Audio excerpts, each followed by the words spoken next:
rit mar nyathi mine ema winjo.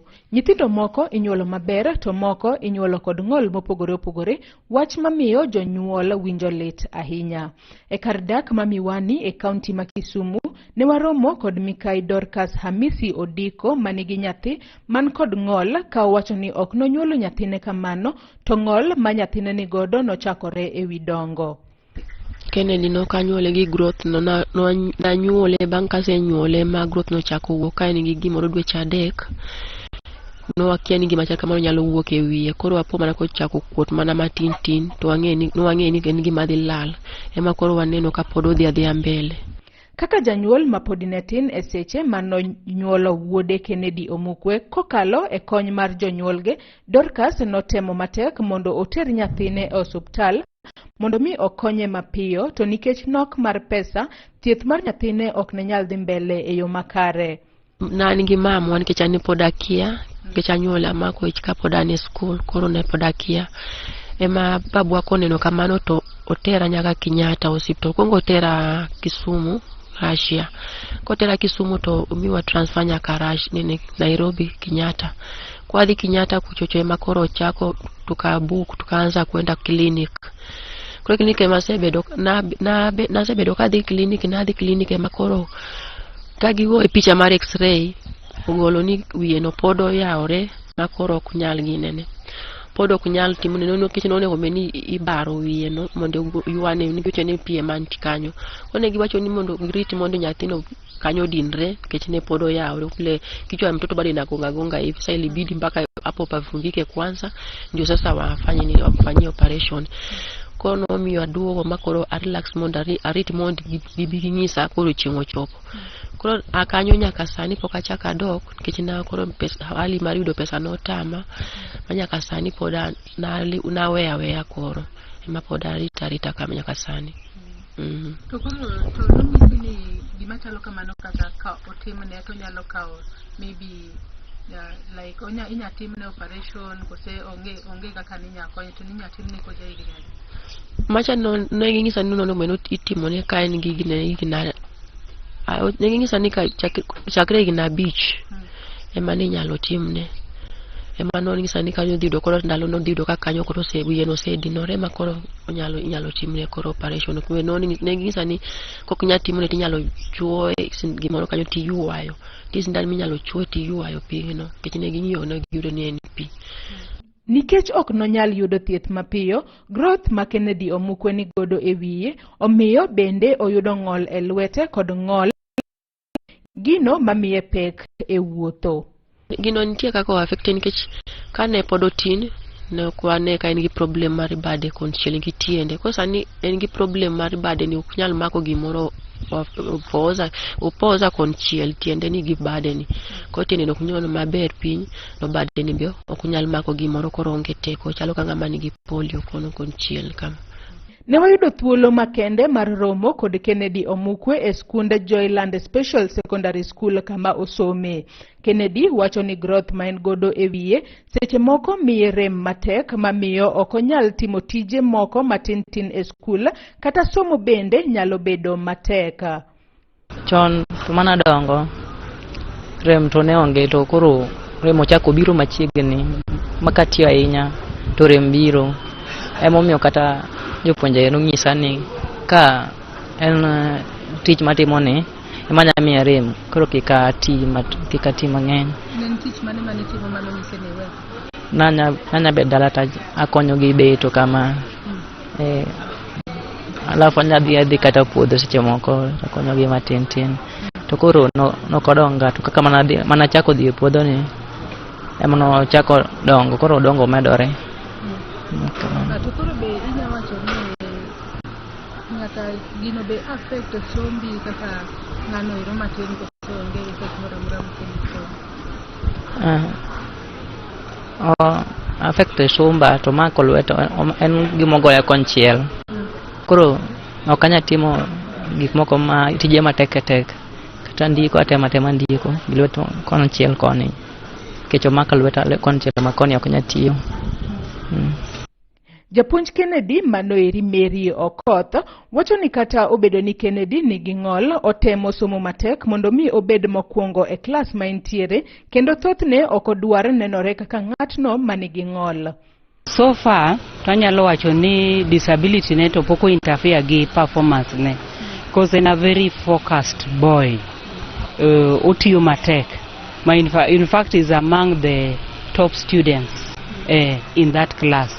Apa ni this year kanu aneno kagino gimanie wiye no medre. But initially it was not a bother to him. Basanie maneno kagino seche moko kelo kagima ochalo gima dwa chiek and so on. Koro bende obedo disturbed. Koro aneno kogine kotemo umo wiye kowuotho mondo ji kik ne gino. But performance ne to ber. He is a good boy academically and is also disciplined. Mikai Mary Okoth bende wacho ni kaka jopuonje gitemo hoyo kata counseling Kennedy mondo mi osom matek to kinde mabende en gi rem gineno kaka ginyalo konye. Kony mwanyalo wacho ni wasemiye en mana counseling to encourage him ni kiko focus on the disability and then maybe some winjo rem because gino samoro kelo ga wich bar. We can only give painkillers because at one time they tried kabe inyalo tere mondo timne operation but the doctor was worried of the age ni age mochope that it may not be safe to timo that gine ma kandine beto none obeni operation oitimo ne earlier but koro at the moment we would say ni pokwa yudo way out minyalo konyego. Daktari mane wawuoyo godo ewi growth ma Kennedy omukwe ni godo manoeri Dr. Moses Okomojona yango ni growth ma Kennedy ni godo inyalo tiek mana kaluore gi gima okele. Growth mana neno manisiemo na ma nitie gimodongo ewi nyathika. Growth githoro bedo mang'eny to majorly wa classify gi ariyo. Nitie growth modongo gi nerves mag obwongo, leche mag obwongo mamiyo in gi weso mar timo lweti kaka idwaro. Kino ka lweti ni ok nyal tiyo mar tiyo nerves mag obwongo ok obedo supplied. Koro kido ni growth cha daktari odhi opimo to yudo ka there is nerve supply mowuok kode to ok onyal bedo operated on.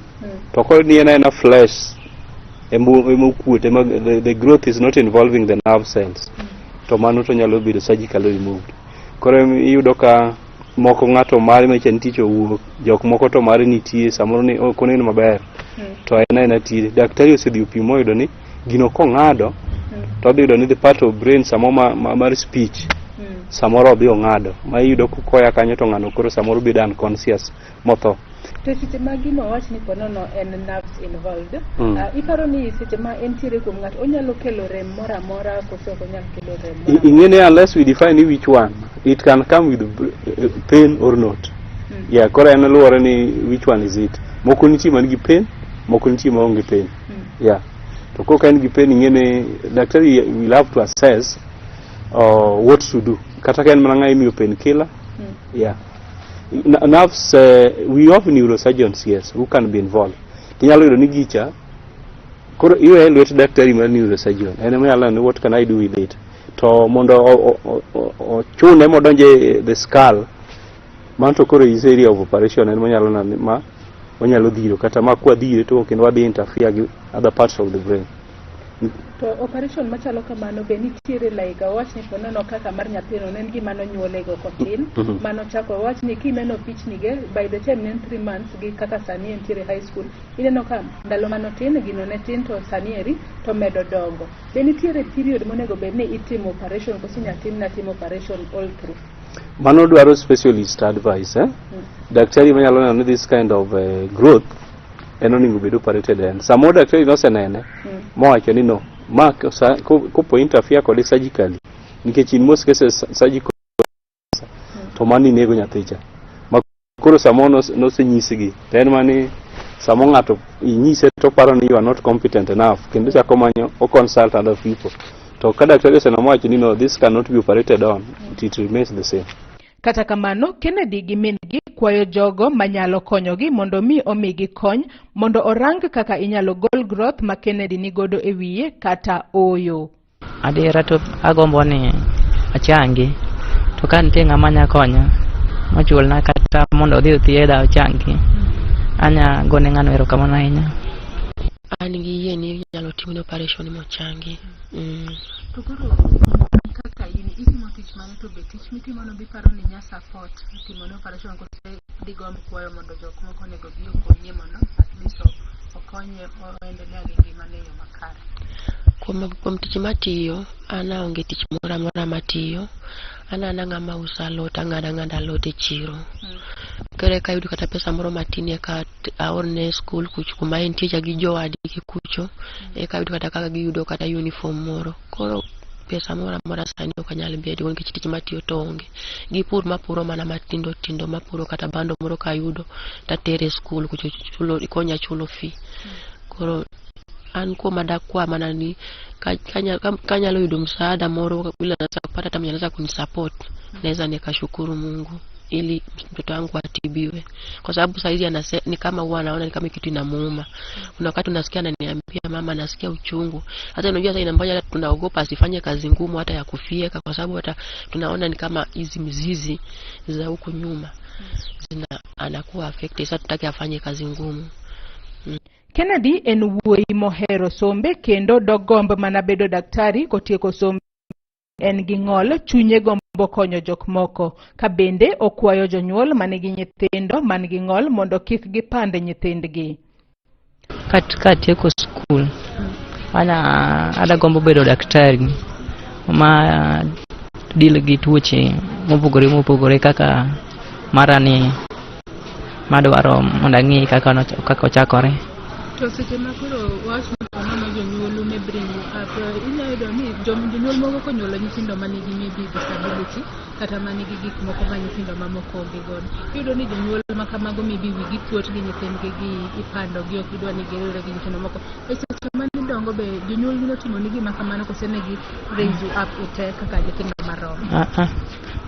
Kuom adiera to ne gi raise up maber kaka nathi moro maber maonge disability moro amora. To mano gima anya nyiso jonyuol machal gi nyithindo machal kamano, kik gipand nyithindogo nikech nyithindogo be nigi rights gi ma dwaro ka gin mana dendni kaka wan gi ma ginya timo gimoro amora. Anya bedo ni wan disable lakini paro wat ok wan disable. Koro anya nyiso jonyuol machal kamano gigula kik gipand nyithindo machal kamano nikech nyithindogo ema kosomo to nya konyogi. Omiyo ng'ata manyalo bedo gi chuny mar konyo Kennedy Omukwe nyalo wuok oko okonye, nikech mana kaka wachore ni rowere e jotelo makiny. Kennedy bende en rawera manigi geno ni ngimane mambele biro bedo maber kendo obiro konyo ji. Ne Lolwe TV kowuok e kaunti ma Kisumu, Anna Joyce Oduor.